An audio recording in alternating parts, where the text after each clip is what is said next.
My boyfriend and my younger sister hit it off, but not in the way you'd expect. My name is Emma, I'm 29, and until 6 months ago I genuinely believed I'd found the man I was going to spend the rest of my life with. His name was Ryan. We'd been together for 4 years.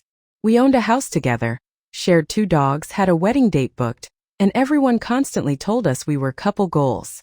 Funny how people only see the picture you let them see. Looking back now, the warning signs were there from the beginning. I just refused to connect them. Ryan met my younger sister, Lily, 2 years into our relationship. Lily was 23 then. She had always been the baby of the family, the pretty one, the one who never heard the word no. Growing up, if she wanted my clothes, she got them. If she wanted my birthday presents, my parents would tell me to share. If she broke something of mine, it was an accident. If I got upset, you're older. Be mature.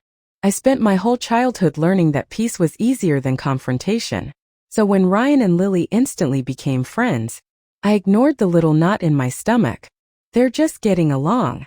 That's what everyone said, including Ryan. At family dinners, they'd laugh together for hours. Ryan somehow always knew exactly what Lily wanted for Christmas. He remembered her coffee order. He remembered the name of every coworker she'd ever complained about. Meanwhile, I tell Ryan something important. 2 days later, he'd completely forget. Stung. But I convinced myself I was overthinking. Then came the texting. First it seemed innocent. Our family had a group chat. Ryan and Lily would joke there. Normal enough. Then one evening, Ryan was in the shower. His phone buzzed. The screen lit up. Lily. Not Lily. Not Emma's sister. A heart. Just a heart. I froze. Maybe she'd added it herself. Maybe Ryan had done it accidentally. There had to be an explanation. I wasn't going to invade his privacy over an emoji. When he came out, I casually asked, "Oh, why does Lily have a heart next to her name?" He barely looked up. "Does she?" He grabbed his phone. "Oh." He laughed. "I organize my contacts sometimes. You have one too. I give hearts to family." Family. My sister. Apparently. I felt silly for even asking. Until 3 weeks later. Ryan's birthday. I was decorating the backyard. Lily arrived carrying a wrapped gift. Nothing unusual. Until Ryan hugged her. Not a quick family hug. It lasted. Long enough for everyone else to notice. Even my aunt raised an eyebrow. When they finally let go, Lily whispered something in his ear. Ryan laughed. Then looked directly at me. Almost guiltily. That night I asked him. Again. "I'm not accusing you of anything. I just think you and Lily are unusually close." He stared at me like I'd confessed to a crime. "Emma, you seriously think I'd cheat on you?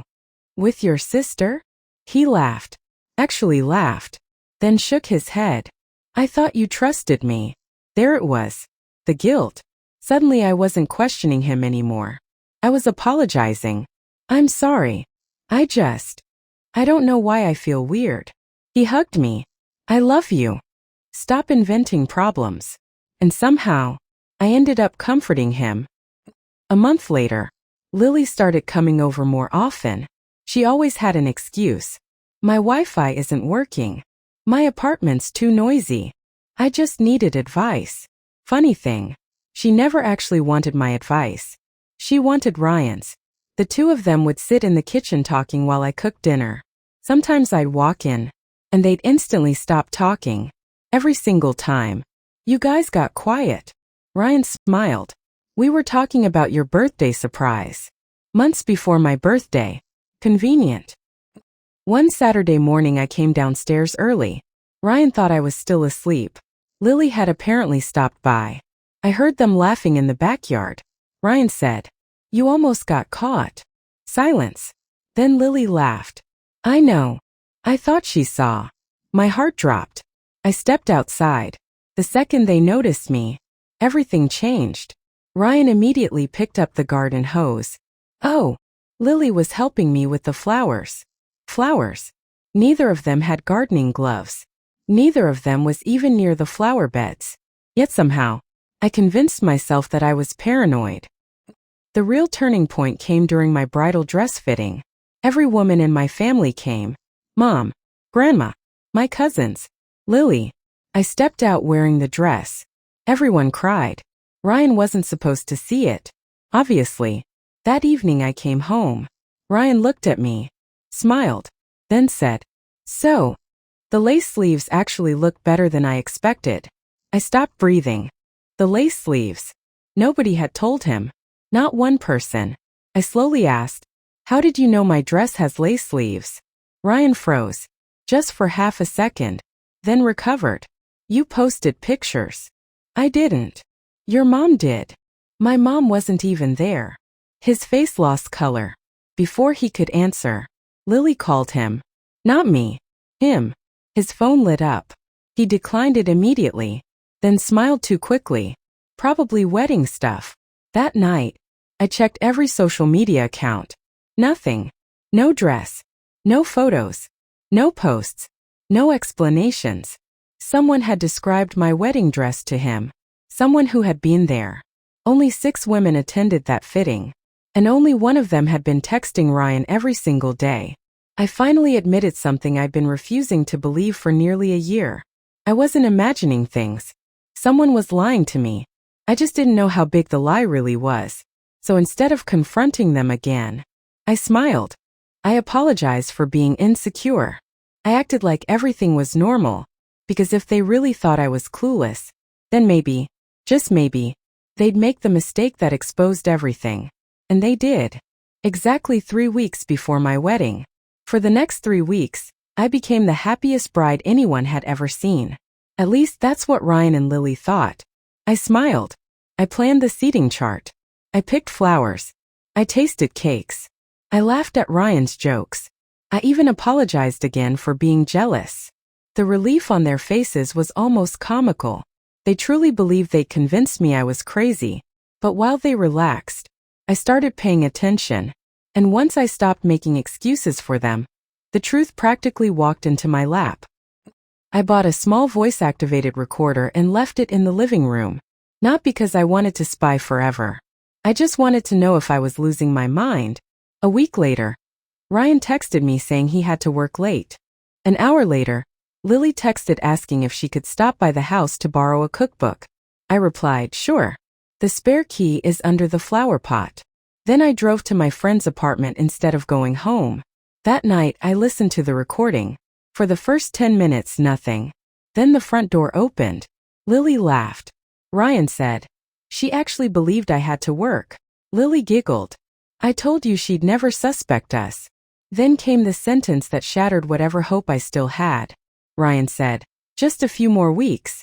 After the wedding, we'll figure everything out." Wedding. My wedding. They were planning to stand beside me, smile for photos, accept gifts from my family, while secretly having an affair. I cried. Not because I still wanted Ryan. That version of him no longer existed. I cried because I had spent months believing I was insecure when my instincts had been screaming the truth. The next morning I called an attorney. Since the house was in both our names, I needed legal advice. Then I quietly separated my finances, canceled every joint automatic payment, moved my savings, changed every password, gathered screenshots, saved recordings, printed phone records. I wanted facts, not drama. A week before the wedding, Ryan noticed I seemed calmer. "See," he said with a smile. I knew all those doubts would pass. I smiled back. They did. For the first time in months, I wasn't lying. The wedding day arrived. The venue was beautiful. Nearly 200 guests. Both families, friends, co-workers. Everyone dressed up to celebrate what they believed was a love story. Ryan looked nervous. I assumed it was guilt. Lily wore a pale champagne dress that looked suspiciously close to white. Mom even complimented her. "You look stunning." Lily smiled. I wanted to look my best today. I'm sure she did. The ceremony began. I walked down the aisle. Ryan smiled at me with fake affection. The officiant spoke about trust, loyalty, honesty. I almost laughed. Then came the familiar question. Does anyone have anything they wish to say before these two are joined in marriage? I raised my hand. Everyone looked confused. Ryan whispered, "Emma, what are you doing?" I turned toward our guests. I actually prepared a few words. The officiant stepped aside. I picked up the microphone. "I want to thank everyone for coming. I also want to thank two people who taught me the importance of never ignoring your instincts." Ryan's smile disappeared. Lily stopped breathing. "I spent months thinking I was paranoid. I was told I was jealous. I was told I needed therapy because I imagined problems." I looked directly at Ryan. Turns out, I wasn't imagining anything. The room became completely silent. Then I nodded toward the DJ. He already knew the plan. The projector behind us lit up. First came screenshots. Hundreds of messages. Then photos. Secret dinners. Hotel receipts. Selfies they thought nobody else had. Gasps echoed through the room. Ryan looked like he'd seen a ghost. Then came the audio recording. Ryan's own voice filled the hall. She actually believed I had to work. Then Lily's laughter. "She'll never suspect us. Finally, just a few more weeks. After the wedding, we'll figure everything out." You could have heard a pin drop. Ryan's mother burst into tears. My father slowly sat down like his legs had given out. Mom turned toward Lily. "Tell me this isn't real." Lily couldn't answer. She just stared at the floor. Ryan grabbed the microphone. "Emma, please, let me explain." I shook my head. "No, you've been explaining for a year. You called me insecure. You called me crazy. You made me apologize for catching you. I'm done listening." Then I smiled. I almost forgot. I reached into my bouquet, pulled out an envelope. "This contains the cancellation paperwork for our marriage license. I signed it this morning. So congratulations. There isn't actually a wedding anymore." A few people started clapping. Then more joined. Within seconds, half the guests were applauding. Not for a marriage. For its ending. The caterers rolled out dinner anyway. I'd already paid for it. I grabbed another microphone.